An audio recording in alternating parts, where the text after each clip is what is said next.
Hey guys, happy Monday. Welcome to SJU. We teased you with a live show back on Friday, but today's President's Day, so we are pre-taped once again.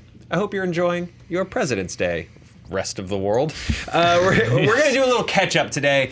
We're going to talk the Aladdin trailer, the Genie reactions. We're going to talk Frozen 2. We're going to Child's Play. We're going to catch up on some Oscar news. We have a fun story about Urban Outfitters that I'm really excited about. So let's jump into this. This is a fan question from Friday from Vanna. Since you guys didn't have a chance to talk about it, what did you think of the Aladdin trailer with all the dislikes on the new one? Do you think the movie will still make a boatload of money, or is this a sign that everyone is getting sick of these remakes? Before we get into it, I'm Joe, that's Dan, that's Billy. Hi, hello. And there he is, guys, in all his blueness, in all his glory. What do you think? It's exactly what I thought it would be. It's a blue Will Smith. And it is yet a blue Will it's Smith. still horrifying. Like I'm one of those people where it's like, if I don't like it, I'd like to have a suggestion how to make it better. I don't know what else you could do, but it's still just like, there's just something, oh boy, that looks like Kazam. You know what's funny about how the internet works? Remember when that Entertainment Weekly cover came out and Will Smith was on it, and they're just like, He's not What's blue? that? He's not blue. That's not the genie. He's not blue. And then the trailer comes out and they're like, oh, he's blue. Ugh. It's like, there was no winning. Yeah, There was never blue, not blue. At some point, they were going to hit this wall, though, where Disney's trying to cash in on your nostalgia with these remakes, and at some point, people's nostalgia is going to go, that's not what it is, and it's going to backfire. It is, and I think what they're coming up against here is Beauty and the Beast. The star, arguably, is the music and the characters, but you can get different actors to play those characters. Same with Lion King. Great music, great characters, but you can get Beyonce to voice a character. You can get, different people to voice these characters. Aladdin, Robin Williams is the star of that show. Like, that movie is so much Robin Williams. And so this is what I'm going to be interested in, is like Jungle Book, Beauty and the Beast, Lion King. Those are all things that you can kind of expand on. You can cast people in those new characters, but while Jerry Orbach was great as Lumiere, there weren't a lot of people saying like, that's blasphemy, that's not Jerry Orbach's voice, because you can do a different take. Robin Williams, how do you reimagine that character that is so singularly defined by one person? And then on top of that, this is the third remake, like shot for shot. I think the novelty's sort of worn off. I think some people are starting to say like, okay, what else do you have? And it's I don't know. Will it still probably make a boatload of money? Well, yes. Like Mr. Miyagi dropped some really great wisdom in Karate Kid, and he said, walking on the road, you walk on the left, you're safe. You walk on the right, you're safe. You walk in the middle, squashed flat like grape. And they're walking in the middle of the road. They're trying to do a reimagining of a classic character with Will Smith, but everything else looks exactly the same, like shot for shot. So it's like, pick one. Either reimagine Aladdin and do an all-new Aladdin so that people go, oh, well, I won't compare it to Robin Williams. Or do your shot for shot recreation and bring in someone who can do somewhat of a Robin Williams. You're tying it into the nostalgia of the first movie without having the one thing that people love most about it, and I think that's a problem. And I think they should have seen that. It's when we did the trailer for Aladdin however many years ago. The whole thing of our whole take on the genie was like, how do you recast this part? Yeah. How do you ever replace Robin Williams? Yeah. And do you think they blew it? I feel like I'm in the timeout corner, by the way. It's a little bit of a weird setup, yeah. Look. Hey, Billy. Look, the genie to me is horrifying. It doesn't look natural. But that is not the most egregious thing about this trailer to me. The worst part is Jafar's prepubescent voice. I've seen the first or the original Aladdin probably more than any other cartoon in my life. And the very first thing that you hear out of Jafar in that movie is, "You are late." And it's this deep, dark thing, and it's that signal, especially when I was, 6 years old or whatever. It's like, this is our bad guy. He's mean. He's scary. This guy's like, "Aladdin, go get me the lamb." And I'm like, what? He's like, do you want to go on an adventure, Aladdin? I'm like, that is the bad guy? That's the guy I'm supposed to be terrified of?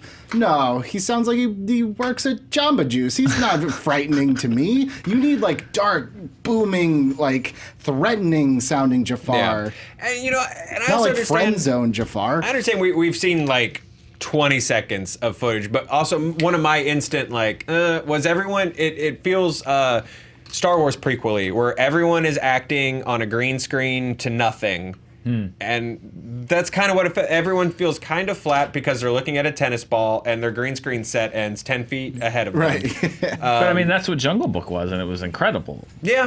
I think it goes But down that was to, just like this one kid, I don't know. it goes down to craft. It goes down to maybe it is radically different and they have no choice but to lean into the nostalgia angle.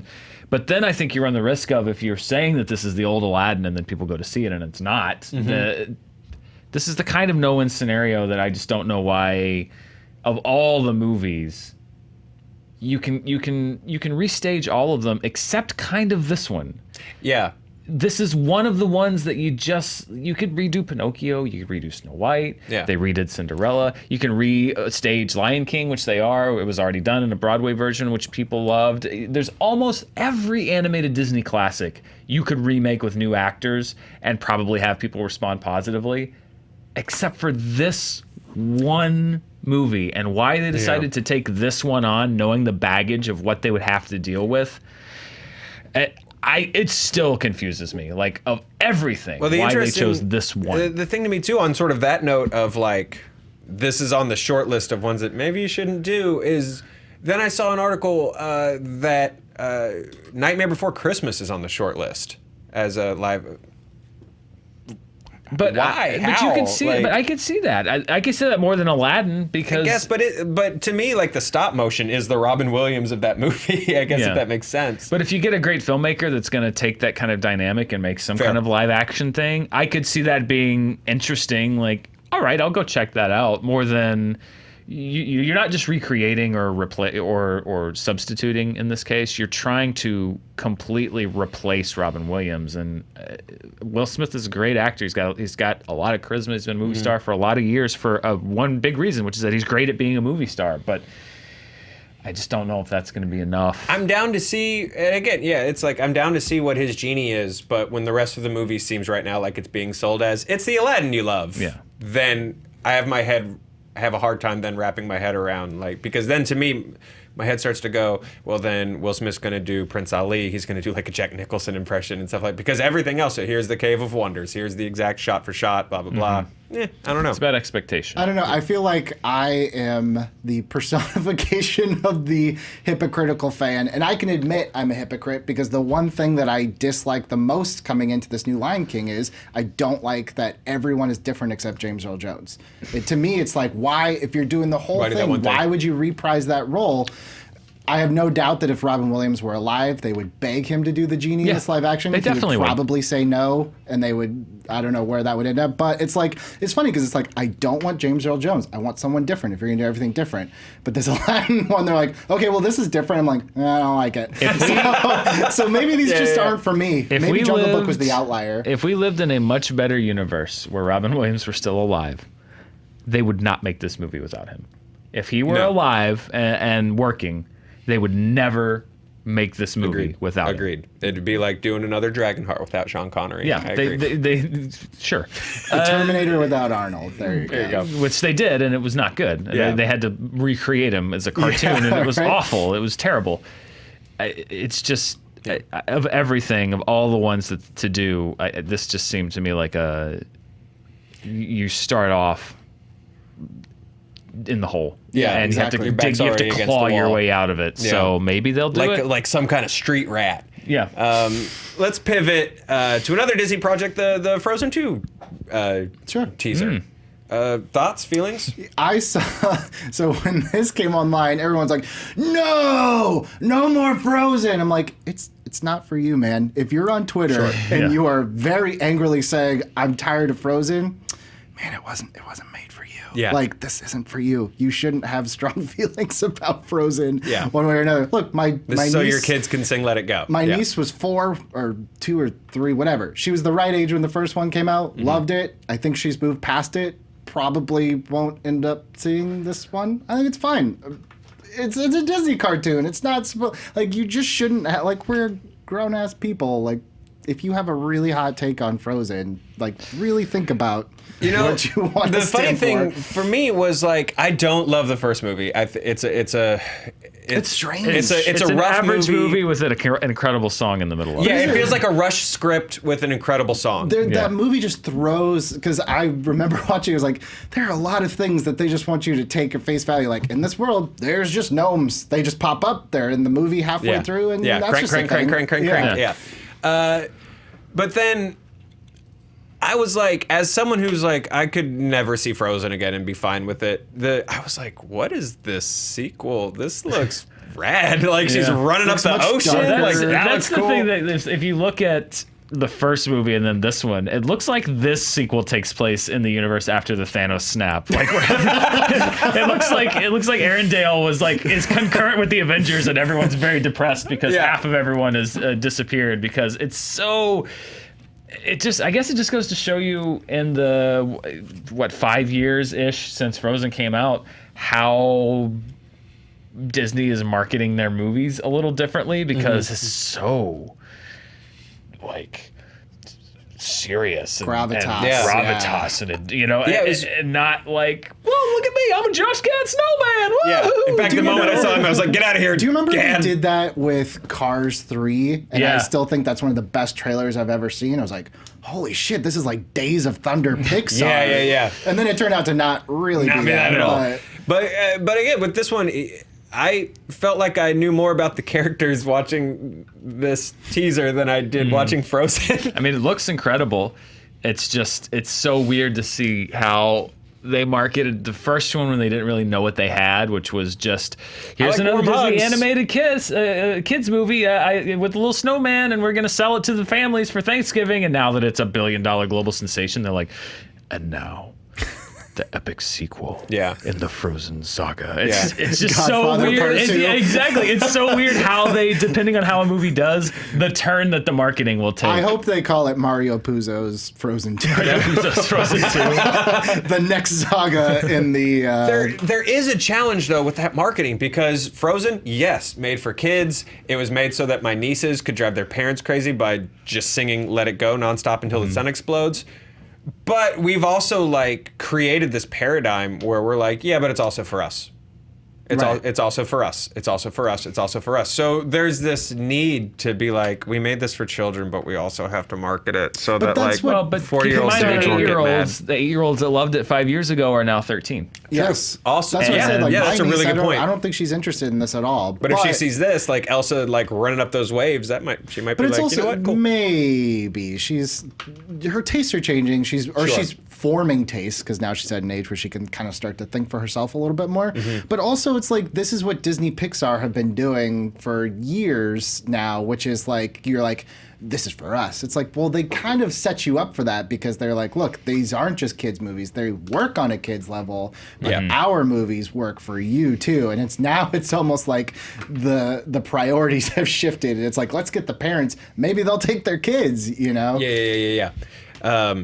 Yeah, no, you're right. Also the taste shifting thing is interesting to me as like because this is for kids. This should be appeal to like a 5-year-old, but again, she's gonna be a preteen or a teenager now. Her tastes have shifted, whereas like ours haven't really shifted since in massive ways since we were like maybe 25. Yeah. So it's like, but it's funny too, like in like seismic ways, has, like more incrementally over time. Sure. Yeah. But watching like the evolution of my niece when the first Frozen came out, and like if there was a live action element to anything, she didn't want to see it, and now she's more into like YouTube tutorials than she is watching shows. So Elsa better unbox something. Right. Is what we're saying. I just think I'm curious to see how this Frozen, who's definitely like.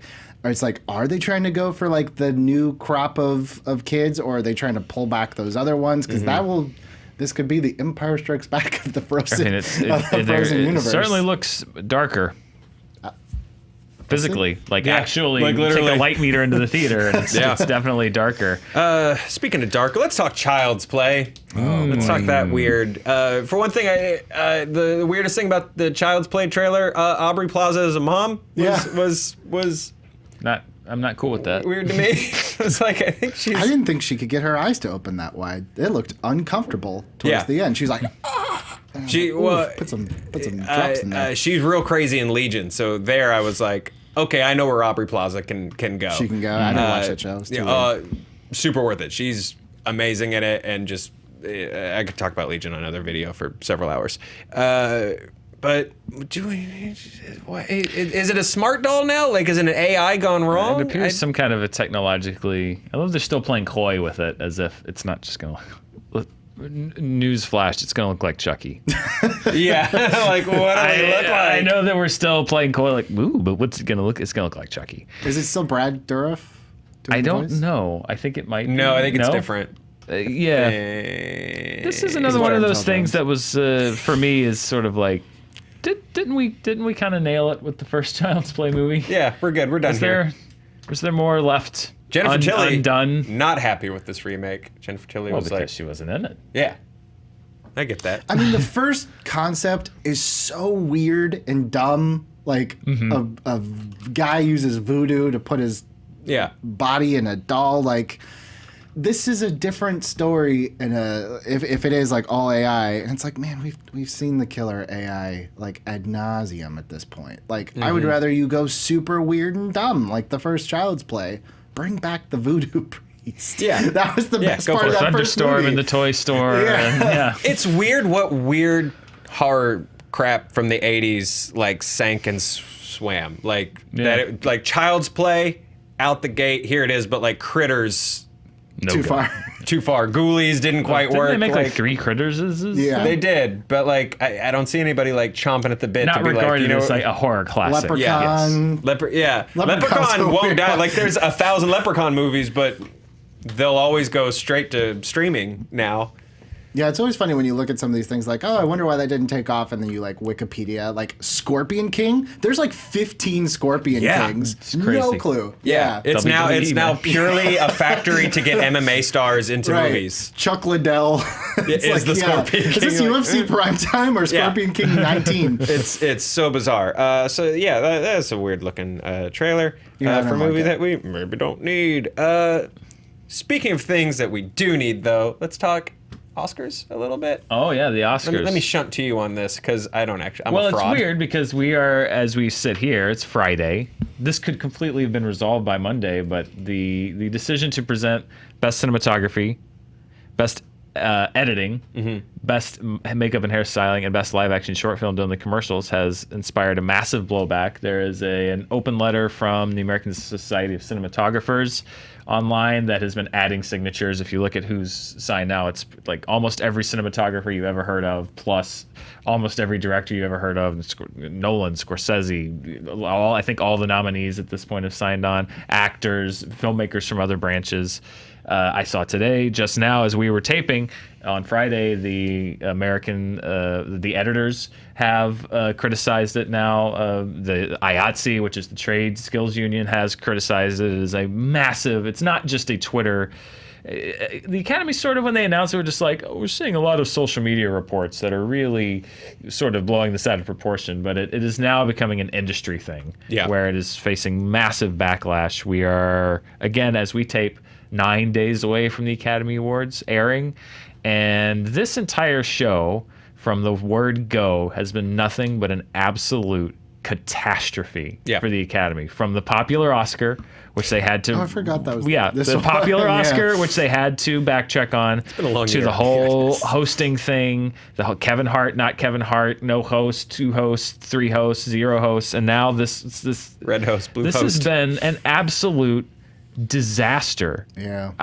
I don't know how the Academy, honestly, and I don't just mean like there will be an Oscars next year, but just the leadership of the Academy and the producers that are doing the show this year, it's hard for me to see how they recover, because everything they've done this year has been an absolute disaster. All the Oscars needs to, and I think it's because they want to make it a show. It's going to be a show, and it's like they want 45 million people to watch the Oscars again. That is never going to happen. Absolutely not. Never. We are in a different world, and they keep trying to make these changes as if they're going to come up with the magic bullet that's going to make 45 million people tune into the Oscars and again. That bullet doesn't exist. That's not going to happen. Yeah. That will never happen. The Oscars is supposed to be a simple celebration of it's supposed to be the version of this celebration that actually wears a tux, whereas the Globes and the People's Choice you can kind of go in sort of business casual or cocktail casual, but this is it's just supposed to be a very nice, elegant, simple celebration of people that made good movies this year, and that's it. Get back to basics and just do your show. It doesn't have to have a big, flashy, funny, hilarious host. It doesn't. Well, and they're acting as if every other show on television has their ratings are the same as they were 5 years ago. Yeah. The NFL is hitting record low ratings. The Super Bowl had a rating that was like the worst in years, partly because it was a terrible game, but partly because there's a lot of other things out there to watch. Look at the ratings for primetime television. They're 20% of what they were 15, 20 years ago. This idea that the Oscars are we're going to win back the 25 million viewers that we can't do it. No, it's just not. It's not. You're setting a task for yourself that you cannot accomplish. What you should be doing if you're the Academy is what is the best version of the show this year that I can put on. If you want it to be more expedient, then it's how do we give out these awards in the most expeditious way possible. This idea we promised a 3-hour telecast and we're going to deliver one by any means necessary.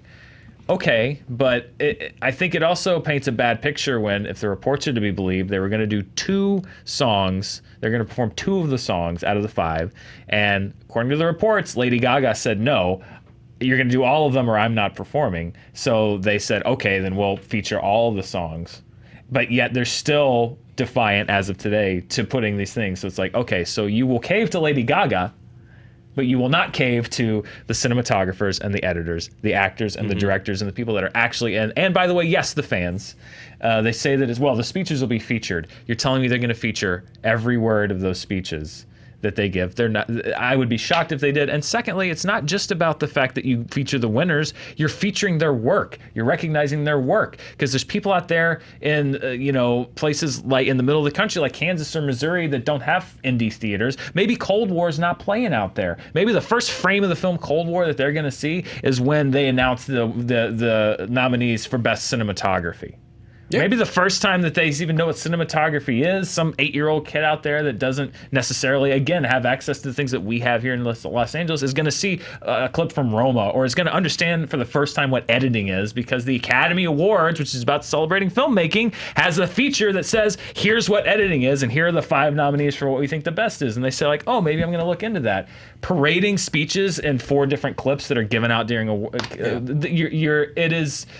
Because they want a dog and pony show. They want the famous faces. They're already doing the thing, apparently, which is insulting to the people that won, where they're defying the tradition where the winners of the Oscar from the year before hand out to the next year's winner. So people like Allison Janney and Frances McDormand, who would be up there, this is reportedly, again, but it seems like they've reacted, Allison Janney and others have reacted to it publicly. They said, no, we're going to break that tradition because we want bigger stars out there. Logan Paul's giving away every award. They have insulted the people that they're supposed to be honoring at every single stage of the ceremony, from saying that your film isn't popular and we're going to nominate the popular films, sorry, the favorite, but the popular films get their own category, to now insulting the actual people in the Academy. I'm going to use one of my F words. I'm sorry, Billy. I don't know how they could have fucked up this year's Oscars worse than they have. It's been very fair. Monumental. The amount that they've been able to do it at every single turn. They've managed to defend every single person involved with the Academy Awards, and it's dereliction of duty, if you ask me. But that's just me. Billy, fix this. Well, also, sorry for the rant. Hell of a rant. No, hell of a rant. No. Look, this is probably not what I should say, but I'll say it anyway, because why not? This would be like if the week before the Super Bowl, they're like, hey, touchdowns are now 4 points, and there's 5 quarters instead of 4. Mm-hmm. And Adam Levine will sing between every play, between every down. Yeah, I would go, Bet you a lot of football fans are going to be mad. Still probably won't watch it. That's kind of how I feel about the Oscars. Like, I get why people are upset. I'm not interested in awards shows at all. I just think it's like, what's the best art has never appealed to me at all. I'll probably keep it on in the living room like I did the Super Bowl, so my wife can. That's why you're the best picture-produced movie. Right? Fans. So my wife could go. I was just thinking, I was like, God damn it, Joe. I don't know. It's just like, it's one of those things too where it's like, I don't really have a dog in this fight. I get that. Maybe if there was like an underdog movie that I really was like, oh man, I hope this, like, look, I was a Lord of the Rings nerd that year, so it probably wasn't the best picture, but I was like, yeah, go Lord of the Rings, one for us. I don't really have one, so. It fascinates me purely on like an engineering level almost. If you're in charge of putting the puzzle together, just watching someone else trying to put the puzzle together, and they're dumping Tinker Toys on it, and they're breaking puzzle pieces apart and trying to fit other like stuff from another puzzle that's like a big jumbo pre-K one that like the pieces are this big, and it's just fascinating to watch that. And just obviously I can armchair book Sure. all I want, but it's fascinating to sit back. And this is also my favorite part about the job we do in movie fights and stuff like that, is to just look back at stuff like that and just be like, why are you putting the puzzle together like that? That's fascinating. Maybe it's hindsight, or maybe it's the fact that I have no stakes in it and I can just sit back and criticize. But it's like, that's clearly a corner piece. Keep it right there. But here's the thing. And build your puzzle. There are smart people in that organization that are probably like producing the show that are fighting these changes or are not Absolutely. happy. But Absolutely. the thing is, from experience, sometimes you just have to let things go wrong in order for the people that make the big decisions to be like, oh yeah, we shouldn't have done that. It's like, I know, but I can only tell you sometimes but the before we learning will see be, it. why did you guys do that? I mean, maybe look, I don't know who's in charge of actually like running Ted the show. Oscar. Okay, well, Mr. Ted Oscar.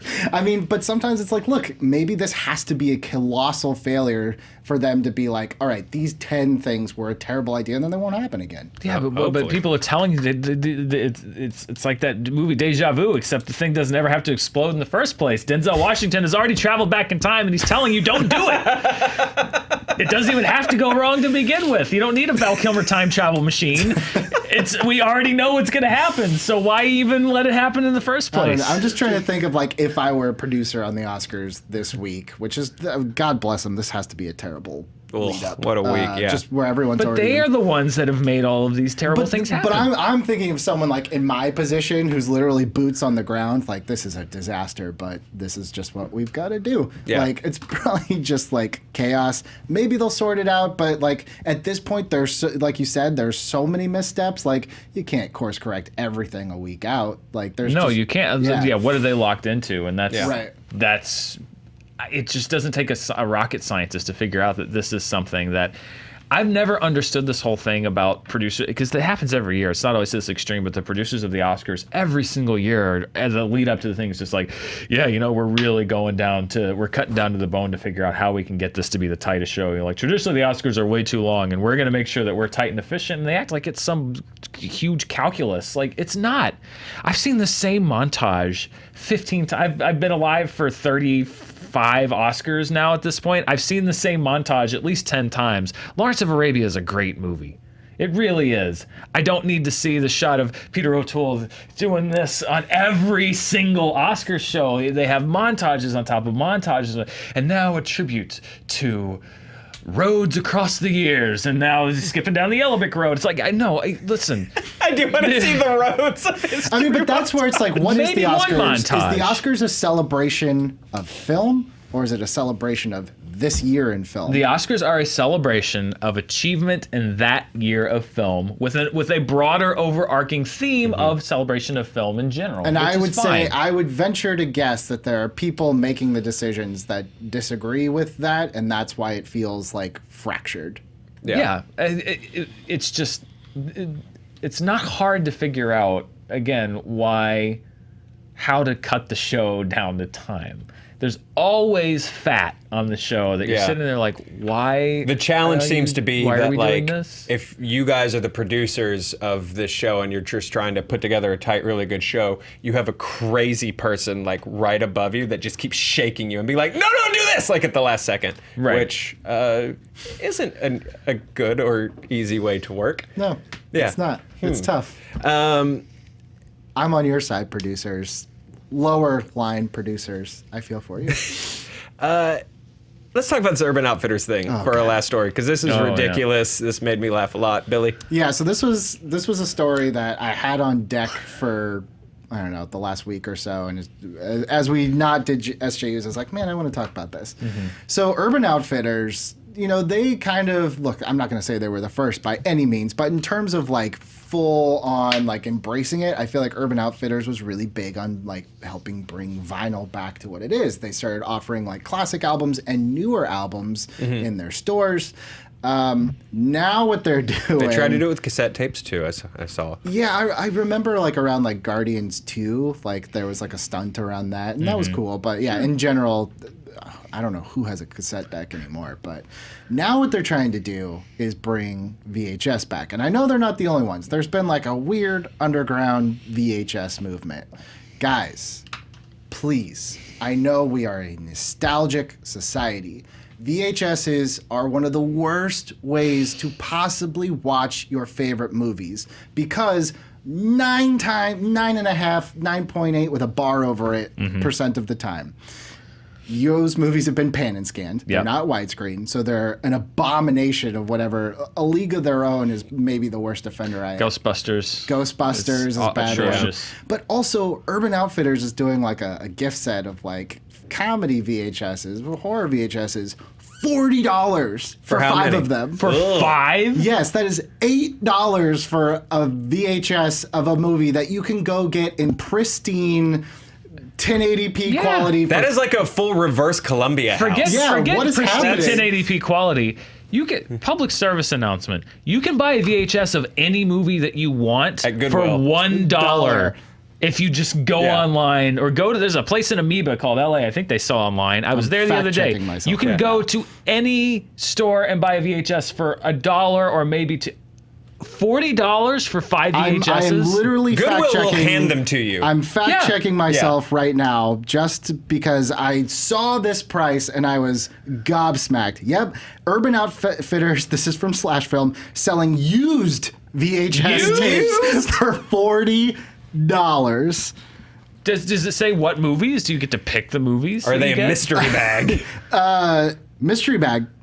What? But these, so I guess they are. That's amazing. Guys. So the website is They're Studio used. House Designs assorted 90s comedy VHS tape set of 5, which features a set of 5 iconic assorted 90s comedy flicks on VHS tape, curated by Studio House Designs exclusively for Urban Outfitters. Holy mackerel! No. Oh my That is- God. Guys, thrift stores have so many VHSs, they have to turn them into furniture. Why do you want a VHS? Listen, I will buy VHS tapes Why? sometimes because, and I'll tell you why. Fine. There's an aesthetic, like, display quality. Purely for display. Yes, for display. For example, they are more solid than a DVD. You can put them on a shelf. They have more dimension to it. Secondly, DVD and Blu-ray art historically atrocious, the worst. The art on the covers of most Blu-rays and DVDs are awful. It's not marketing. It's not any image that was ever used in conjunction with the movie. It's some god awful intern's Photoshop of a publicity photo from like the 5th round of Groundhog Day. So I do like the aesthetic of the covers of a VHS tape because it is usually the poster art or the classic iconography associated with the film. There's a retro feel to it. But again, Your girlfriend also turns them into cool my lamps. girlfriend, yeah, Mara has this great thing. She can convert. She pulls the tape out and puts LED lights in them, and then it makes them lamps and gives them to people, which is awesome. Again, those you can buy those tapes for $2, and that's overpaying. Yes. You can get them for $1 anywhere. Like what? I'm sorry, but if you're lining up to pay $40 for something that you can get for $5. You're a moron. You're just being lazy. That's just idiotic. Yeah. It is idiotic. And I mean, I guess I can't fault somebody for thinking that people are stupid and selling that for $40. That's ridiculous. Just on a value level, that's offensive. I just want to And if you're watching them, I agree. The worst I possible don't know, quality you could shouldn't ever be watch a watching movie. it. You shouldn't be watching it. No, I mean, they were a means to an end. Because TVs were square and people needed something for cheap, and that was the technology that existed. Why you would ever watch a movie, and it's not like vinyl, it's like, hey, there's dimensions in the sound, man. There's no dimension hidden in a VHS. It is an objectively inferior way to watch any movie, unless all you have is VCR, which is fine. Knock yourself out. The only nostalgia fuel I could even see on a VHS is if I rewatched a VHS I taped from TV, and I get the full package of commercials and to blah, that blah, on blah. Alf. Yeah, that's funny. The example I always use is my first copy of Big Trouble was taped from a Sunday matinee show, and so like the lady would come back and be like, "Now back to the movie. Kurt Russell's rescuing girls with green eyes in Big Trouble in Little China. Big 58 Sunday movie." I still feel like whenever I watch Tim Burton's Batman, like the Blu-ray, I'm like, this feels like an extended cut because there should be that scene shouldn't be there. There should be a commercial break here. Yeah, that's how I feel with Ferris Bueller. I grew up on the NBC taped off TV version where the jokes were completely different. Like the first time I saw the actual Ferris Bueller, I was like, "What? There's so much language in this movie." Because it was all dubbed over and just poorly. And when Mr. Rooney does the bam, bam, bam, bam, when he does that, like in the movie, he just has flowers and he just like shifts them in his hands. Like it was a whole new dimension to Ferris Bueller that I discovered. That's fun. Better or worse? Oh, I mean, better, but it took me a while to. It's like stepping into an altered dimension where this thing that you know backwards and forwards by heart is not the thing that you know. Yeah, there's another version of it that exists. It's the closest thing to the what is that Berenstain Bears thing? Oh yeah, Mandela effect. It's the closest thing to Mandela effect that I've ever. Steen or Stein or Baron or Berenstain or Berenstain. Yeah, so. I agree. There's some charm to that, but this idea of paying $40 for them to send you a hand, I've corrected this by hand. You went to effing Goodwill and you ripped off a bunch of suckers, is what you did. Yeah, you did. That stuff. By the way, the picture they included with like the comedy classics, I don't know what you had in your mind when I said that, Mrs. but Doubtfire. it's like Office Space, Night at the Roxbury, like The Waterboy. Tie. You're paying $8 for the Waterboy on VHS. That's I dumb. disagree with every aspect of this, aesthetically even. That's actually fine. It's not a comedy. Oh my God! Did you plant this to try to give me an aneurysm? No, I saw this and I was like, I want you guys to keep this conversation. I want to try this. You guys, I'm going to close out the show. You guys keep yelling about VHS. I just want to see if it'll work. I can't. Well, let me tell you the other one that's What are the other ones? Please tell me the other National titles. Lampoon's Vacation. Okay, that's a classic. There's one that I can't really see, but definitely Waterboy is on here. Oh, Happy Gilmore, Billy Madison. That's the classic Adam Sandler. The Waterboy's fine. It's got some funny moments, but that's not a comedy classic.